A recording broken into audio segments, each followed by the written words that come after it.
आलोक जी, लेकिन एक रामपुर मॉडल देखने के बाद समाजवादी पार्टी क्यों न डरे? काउंटिंग वाले दिन मैं देख रहा था 16 राउंड तक गिनती आती रही, आसिम रजा आगे रहे, फिर 5 राउंड के गिनती नहीं, आसिम रजा बाहर निकल के बोले 16 राउंड के बाद बंद कर दिया दिखाना और सीधे 21 राउंड की काउंटिंग के नंबर दे दिए। तो फिर क्यों शक नहीं? अब आप कहेंगे वो जिलाधिकारी जाने, आप चुनाव आयोग जाइए, तो चुनाव तो लोकतंत्र में है, तो वो अपनी बात रखेंगे, उसको आप पेशबंदी क्यों कह रहे हैं? वो अपने वोटरों को कहेंगे कि भाई डरना नहीं, वोट डाल के आना, बूथ पे जमे रहना। ये हुआ ना, यही हुआ। चौहान साहब देखिए, उत्तर प्रदेश एक बड़ा राज्य है, जब चुनाव होता है तो बहुत सारे प्रत्याशी खड़े होते हैं, उनकी सुबह शाम उस इलेक्शन में लगती है। कई बार हम भी हारते हैं, बहुत कम वोटों से हारते हैं, हमें लगता है कि कुछ भीतर कुछ हो गया। ये तो हर बार होता है, कभी समाजवादी पार्टी को लगता है, कभी कांग्रेस को लगता है, कभी भारतीय जनता पार्टी को लगता है। मुझे लगता है कि चुनाव निष्पक्ष होना चाहिए, सबको मिलजुल के चुनाव लड़ना चाहिए, सशक्त तरीके से लड़ना चाहिए। उनके भी कार्यकर्ता सामने रहेंगे, हमारे भी कार्यकर्ता सामने रहेंगे, और मुझे लगता है कि प्रशासनिक इकाई को कहीं चेक करने की जरूरत होगी। अगर उसको लग रहा होगा, किसी को भी है, किसको मालूम है कौन सा वोट किसको है। क्या समाजवादी पार्टी के साथी कहते हैं कि क्या फला व्यक्ति, फला जाति का व्यक्ति क्या उन्हीं को वोट देगा? हम तो उनको अपना वोट मानते हैं ना, हम तो कहते हैं ये भारतीय जनता पार्टी सबका वोट है भाई, वोट किसी का, वोटर किसी का थोड़ी ना है। हमें अगर उत्तर प्रदेश की तस्वीर बदलनी है तो सबको आगे बढ़ना पड़ेगा। लोकतंत्र पे अगर भरोसा है तो वोट भी देना पड़ेगा, और जो सबसे बेहतर प्रत्याशी वहां पर है, जिसने उत्तर प्रदेश की तस्वीर बदली है, जो हिंदुस्तान के लिए आगे की सोच रखता है, उसके साथ आपको खड़ा होना पड़ेगा। हम तो मतदाताओं के साथ के पास जाते हैं, उनके पास अपील करते हैं। हम देखिए दूसरी पार्टियों की तरह नहीं है। देखिए आज किसी भी इलाके में आप जाइए, ये तस्वीर क्यों बदली है? जहां पिछली बार हमने सीटें लूज कर दी थी, आज वहां के लोग भी कहते हैं, मैं अभी तो थोड़ी जल्दी है लेकिन 1-2 दिन में उसका नतीजा भी निकल आएगा। आज वहां के लोग भी कहते हैं, मैं तो कटेरी में गया था, देख रहा हूं घूम के लोग कहते हैं कि वहां का प्रत्याशी जीत रहा है, भारतीय जनता पार्टी का प्रत्याशी जीत रहा है। कुछ समय पहले तो हमारी सीट, जीती हुई सीट 2022 में नहीं थी वो, लेकिन हम जीत रहे हैं वहां पर। इसलिए जीत रहे हैं साहब क्योंकि माहौल बदल गया है। धर्मेंद्र जी, मैं पूरा समय दूंगा, उनकी बात पूरी हो जाए, नहीं तो फिर दोनों लोग बोलेंगे तो काम चलेगा नहीं। ये बहुत बढ़िया चीज है लोकतंत्र में, इसी स्वस्थ स्पर्धा के साथ बढ़ना चाहिए, यही स्पिरिट होनी चाहिए। और ठीक है, आपने एक बढ़िया बात कही कि भाई भाजपा भी मानती है कभी हारती है और कारण ढूंढे, लेकिन हर समय कारण सिर्फ यही कि हमको ईवीएम हरा रहा है, वो ठीक नहीं है, ये मैं भी मानता हूं। जी धर्मेंद्र जी, आप कुछ काउंटर करेंगे? मैं शहनवाज जी के पास जाना है। पुष्कर जी, आलोक भाई कटेहरी गए थे और संयोग से मेरा जो गृह जनपद अम्बेडकर नगर है जी, कटेहरी को मैं बहुत अच्छे से जानता हूँ। भारतीय जनता पार्टी के प्रवक्ता साहब जरूर जानते होंगे कि वहाँ के लोग ये कह रहे हैं कि भारतीय जनता पार्टी ने प्रत्याशी का चयन सही नहीं किया है, इसलिए भारतीय जनता पार्टी चुनाव निश्चित रूप से हारे। तो एक तो हमारे लिए माइलेज हो गया। धर्मेंद्र जी, ठीक है, आपको भी बुलाऊंगा, आलोक जी को भी, और दोनों लोगों को जो पार्टी प्रवक्ता भेजे। आलोक भाई मुस्कुरा रहे हैं, आप देखिएगा उनको स्क्रीन पर मुस्कुरा रहे हैं। जमीनी बातें मैंने कहा, अरे वो आपकी बात, आप भी मुस्कुरा रहे हैं तो क्या आप झूठ बोल रहे हैं? यही मैं सच बात में मुस्कुरा रहा हूँ कि मुझे कुछ याद आ गया। मुझे याद आ गया कि इब्तिदाए इश्क है, डरता है क्या आगे आगे देखिए होता है क्या। ये उपचुनाव है और आपको तो आजमगढ़, रामपुर, लोकसभा और विधानसभा दोनों याद रखने चाहिए। हम बता दिए आलोक जी, आप चिंता ही मत कीजिए। शहनवाज जी, ये वाकई में डर है क्या? प्रशासनिक दबाव रहता है क्या? ये पहले कांग्रेस के जमाने से चला आ रहा है कि दलित वोट नहीं पड़ने दिया जाता है, फिर थोड़ा 1989 के बाद जब सोशल इंजीनियरिंग हुई, और जब से ये ईवीएम आए हैं, अब ईवीएम पे पहला सवाल तो उठाने वाली भारतीय जनता पार्टी ही थी। मुझे याद है 2009 में अडवाणी जी बोले एक तो गर्मी में चुनाव मत कराइए, और दूसरा यही मुख्तार अब्बास नकवी ने पूरा समझाया था कि ईवीएम को कैसे हैक किया जा सकता है और क्यों ईवीएम से चुनाव नहीं होने चाहिए। समय समय की बात है। तो बीती ताई बिसारी, आपको लगता है जो अखिलेश यादव या समाजवादी पार्टी ने आज आरोप लगाए हैं तो उनका डर सही है?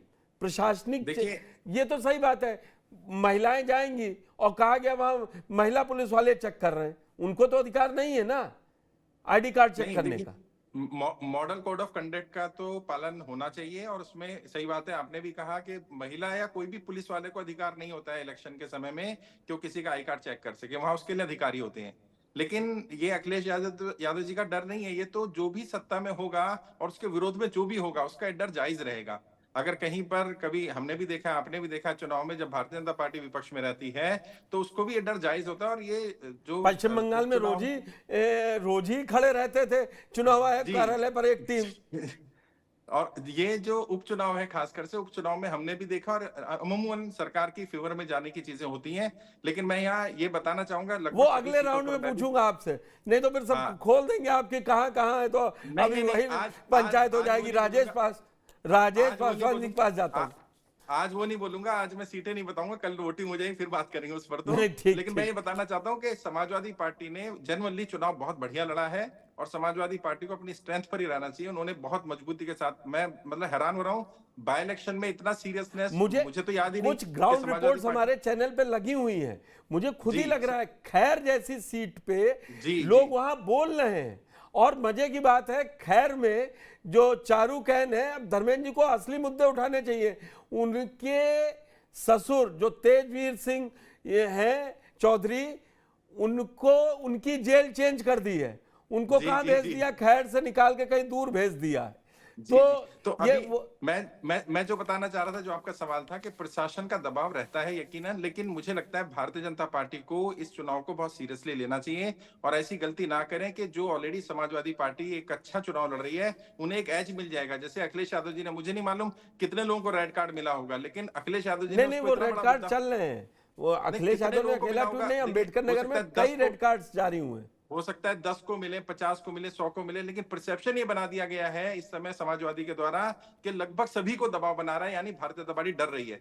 तो भारतीय जनता पार्टी को ऐसा कोई भी काम नहीं करना चाहिए, प्रशासन से नहीं करवाना चाहिए, नहीं तो नुकसान ज्यादा हो जाएगा। नहीं, ये आप गलत, आधिकारिक तौर पे भाजपा क्यों करवाएगी, वो प्रशासनिक काम है, प्रशासन कर रहा है। नहीं, वो आप भी जानते हैं और मैं भी जानता हूँ। जिला निर्वाचन अधिकारी इस समय जिला अधिकारी नहीं है, वो जिला निर्वाचन अधिकारी है उस जिले का। ठीक है, उसका वो रोल होना चाहिए, लेकिन अब आप भी जानते हैं, मैं भी जानता हूँ वर्तमान में जो चल रहा है। खैर, इस पर ज्यादा विस्तार से बात नहीं करेंगे, लेकिन बात सही, ऐसा नहीं करना चाहिए। डॉक्टर साहब, आपसे इस राउंड में ये बहुत छोटा सवाल जवाब दीजिएगा, क्योंकि विस्तृत तरीके से धर्मेंद्र जी ने बोला, आलोक जी ने बोला, क्या आपको लग रहा है कि वाकई में इस चुनाव में डेस्परेट है बीजेपी कि वो दिखाए कि वो 9 से 9 जीत गई है? उसके साथ 2024 जून में जो हुआ वो जनता ने नहीं, इन्होंने धोखे से मैटर खड़ा कर दिया, उसमें जनता दिग्भ्रमित हो गई।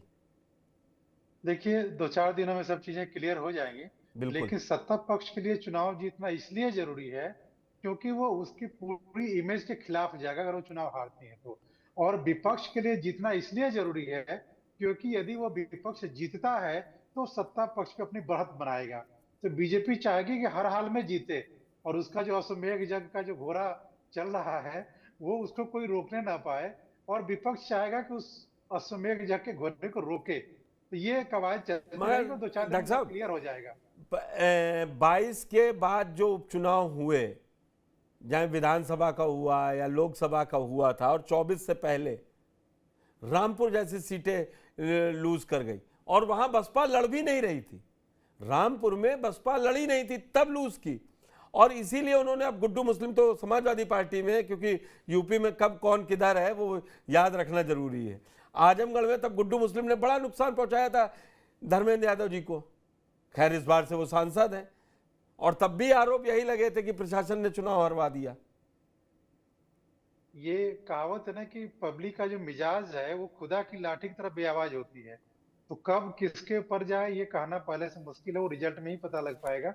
सभी लोग अपने अपने पाले में मान सकते हैं। ठीक है, धर्मेंद्र जी कह रहे हैं, कुछ लोग जानकार बता रहे हैं ग्राउंड पे कि कुंदरकी, सीसामऊ और मीरापुर आपके पास नहीं थी, तब आप गठबंधन में जीते थे, जो मुस्लिम बाहुल सीटें हैं वहां पे AIMIM, BSP और आजाद समाज पार्टी ने ये हर वर्ग की बात सुननी है ना, तो वो कह रहे हैं ये लोग खेल बिगाड़ रहे हैं, इसीलिए अब आप ये डर दिखा रहे हैं कि ये हमें हराने के लिए प्रशासन लग गया है, क्योंकि अब कि आप उन सीटों पे फंस रहे हैं जो आपकी परंपरागत सीटें या परंपरागत वोट रहा है।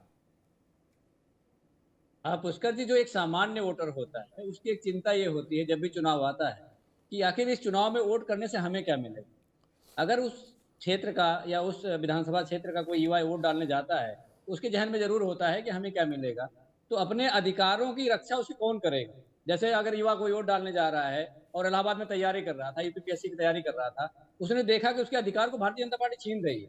कोई मुस्लिम अगर वोटर है, वो देख रहा है कि मुझे जाति देकर मुझे परेशान किया जाता है, मेरी दुकानों को देखकर मुझे परेशान किया जाता है। तो और कोई सामान्य किसान अगर जा रहा है, उसे ये पता होगा कि मुझे डीएपी खाद नहीं मिल रही है। अगर सरकार चाहती खाद दे सकती थी। सिंचाई का बिल इतना ज्यादा आ रहा है, मैं क्या करूं। बिजली का बिल ऐसे करंट मार रहा है कि मैं क्या करूं।